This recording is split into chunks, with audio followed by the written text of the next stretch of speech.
Arsenal, c'est sans aucun doute l'une des équipes les mieux organisées d'Europe cette saison. Entre la structure, les sorties de balles, le pressing et les coups de pied arrêtés, rien n'est laissé au hasard et tout semble parfaitement huilé. Alors aujourd'hui, on va comprendre comment Arteta a fait de cette équipe d'Arsenal une machine aussi cohérente et complète. Et justement, on va s'intéresser au jeu des Gunners lorsqu'ils ont le ballon. En possession, les hommes d'Arteta se placent en 3-2-5 avec Raya au milieu des deux défenseurs centraux et Calafiori dans une position de latéral intérieur pour former le fameux milieu en boîte. Et à l'instar de ce que peut faire De Zerbi à l'OM face au pressing adverse, c'est Rice qui vient décrocher très bas pour attirer un défenseur avec lui et libérer de l'espace dans le cœur du jeu, ce qui permet à un des milieux avancés de recevoir le ballon face au jeu et servir plus facilement les ailiers.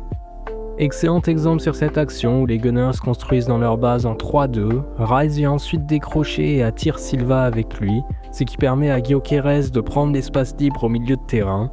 Diaz est contraint de sortir sur lui et le Suédois peut remiser à Merino. L'Espagnol lance ensuite Trossard dans le dos de la défense Citizen et il faut un excellent retour de Rouzanov pour empêcher le Belge de filer au but.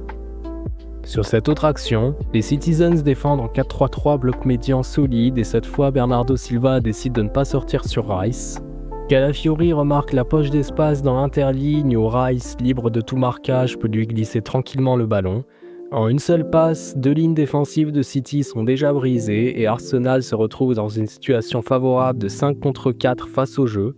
Calafiori décale ensuite Trossard en 1 contre 1 contre Nunes, mais le Portugais défend très bien et le Belge ne peut obtenir mieux qu'un corner.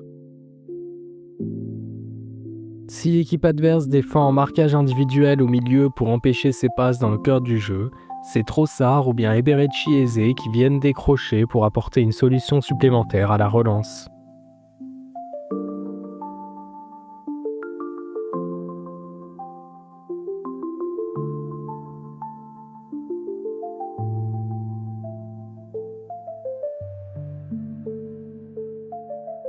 Parfaite illustration de ce principe de jeu ici toujours contre City.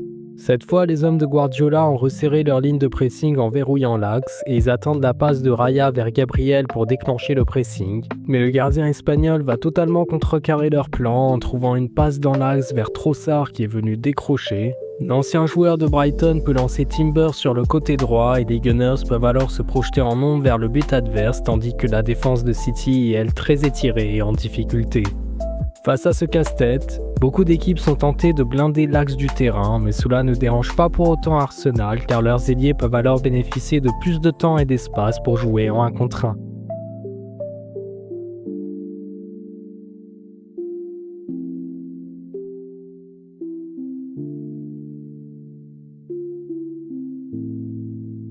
Et même si l'ailier est bien défendu, il peut alors bénéficier d'un dédoublement ou d'une course intérieure de son latéral pour apporter le surnombre sur le côté et amener le danger plus facilement dans la surface. Et on le voit d'ailleurs très bien sur cette action contre Newcastle où Timber donne le ballon à Saka mais il ne va pas s'arrêter, au contraire il va continuer sa course dans le demi-espace. Guimaraes est contraint de sortir sur lui mais Timber l'élimine d'un crochet bien senti avant de servir Gyökeres dans la surface. Le Suédois peut se retourner et tirer mais sa frappe est contrée. Mais ce n'est pas tout, car les Gunners ont ajouté cette année une nouvelle corde à leur arc. S'ils avaient par le passé parfois du mal à pratiquer un jeu direct et vertical, ce n'est désormais plus le cas grâce à l'arrivée d'un homme, Viktor Gyökeres. Le Suédois permet en effet à son équipe de se sortir de situations difficiles à la relance, en le trouvant par-dessus le pressing adverse, que ce soit en profondeur ou dos au jeu, ce qui permet ensuite à ses coéquipiers de se projeter rapidement dans le dos de la défense. Par exemple, sur cette action contre Crystal Palace, Saliba semble bien cerné par Mateta et Kamada, mais il peut tout de même envoyer un long ballon en profondeur vers Gyökeres qui a alors une grosse occasion, mais son contrôle de la poitrine est un peu trop long et il ne peut pas enchaîner par une frappe. Autre exemple, toujours contre les Eagles. Ici, Timber récupère le ballon dans une position délicate, mais il peut quand même lancer Gyökeres dos au but. Le Suédois élimine son défenseur grâce à une très belle feinte de corps et peut progresser balle au pied. Il se retrouve ensuite cerné aux abords de la surface, mais parvient tout de même à trouver une solution de passe en retrait vers Zubimendi qui peut décaler Rice sur le côté gauche. L'artificier anglais est en plus soutenu par le dédoublement de Calafiori, mais il préfère servir Trossard. L'Italien poursuit malgré tout sa course et Trossard peut se servir de son appel pour se libérer de l'espace et tirer, mais sa frappe finit dans les gants du gardien. Enfin, comment parler de l'attaque d'Arsenal sans évoquer les coups de pied arrêtés, eux qui sont de loin l'équipe la plus prolifique de Première Ligue dans ce domaine. Alors je ne vais pas les analyser en détail car je ne suis pas un expert dans ce domaine, mais une chose intéressante que j'ai remarquée à propos des coups de pied arrêtés d'Arsenal est qu'en plus d'avoir un excellent tireur et de très bons joueurs de tête, ils peuvent les jouer de plusieurs manières différentes, que ce soit au point de pénalty, au second poteau, par des combinaisons, sur des touches longues, rendant ainsi ces phases de jeu beaucoup plus imprévisibles et difficiles à défendre pour l'adversaire. Regardons maintenant de plus près les tactiques des Gunners lorsqu'ils n'ont pas le ballon. Comme pour leur jeu en possession, le jeu sans ballon d'Arsenal est très complet. Et c'est cette polyvalence qui leur permet d'être la meilleure défense d'Europe cette saison, avec seulement 5 buts encaissés, toutes compétitions confondues. Sur les phases de pressing haut, les hommes d'Arteta se placent en 4-3-3 dense dans l'axe pour forcer le jeu sur un des défenseurs centraux. C'est ensuite un attaquant, souvent Gyökeres, qui initie le pressing et donne le tempo pour faire monter tout son bloc. Le but est alors de couper toutes les solutions de passe courte pour forcer l'adversaire à relancer long et récupérer le ballon plus facilement. On le voit d'ailleurs très bien sur cette action contre Manchester City. Ici, Arsenal défend avec 3 joueurs devant tandis que Trossard est plutôt sur la même ligne que Rice.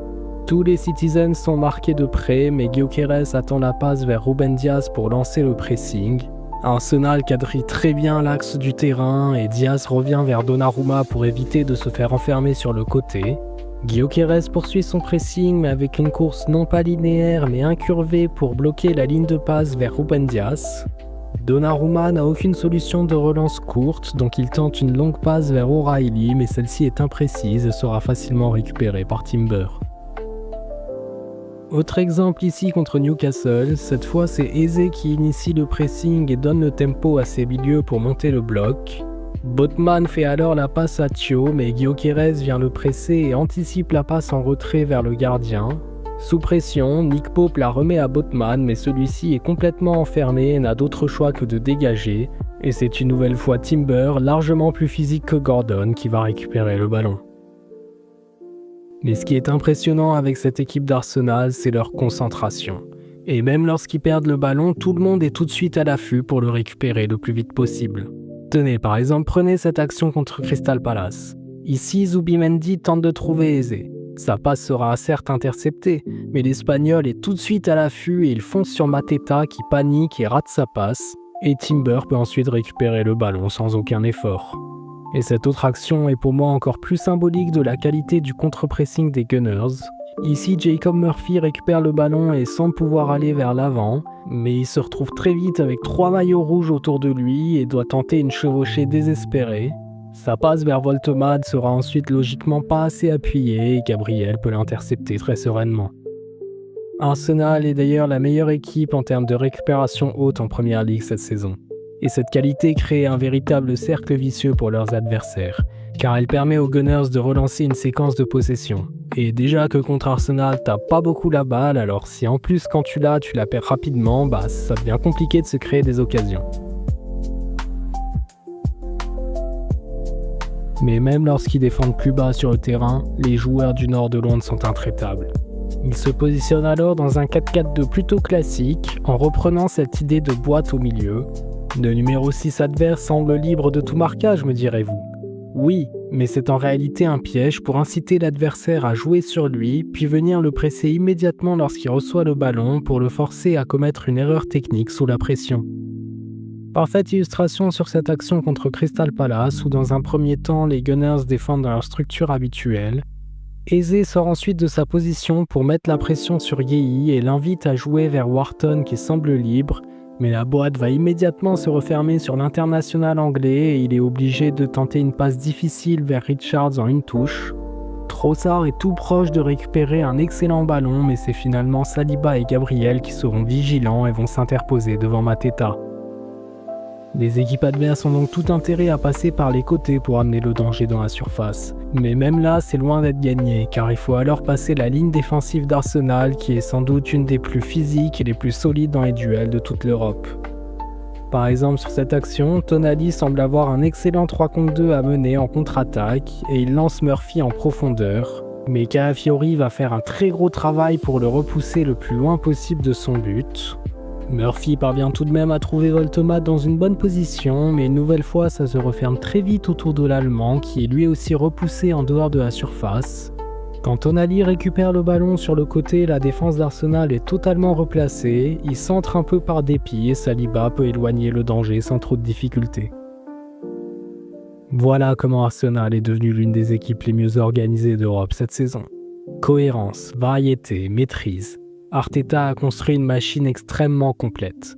Alors est-ce que ça y est, c'est enfin l'année des Gunners ? N'hésite pas à me le dire en commentaire et si la vidéo t'a plu, pense à liker, à t'abonner, à regarder les autres épisodes de ma série Anatomie d'une équipe. Pendant ce temps-là, moi je vous dis à la prochaine pour une nouvelle vidéo. Peace out.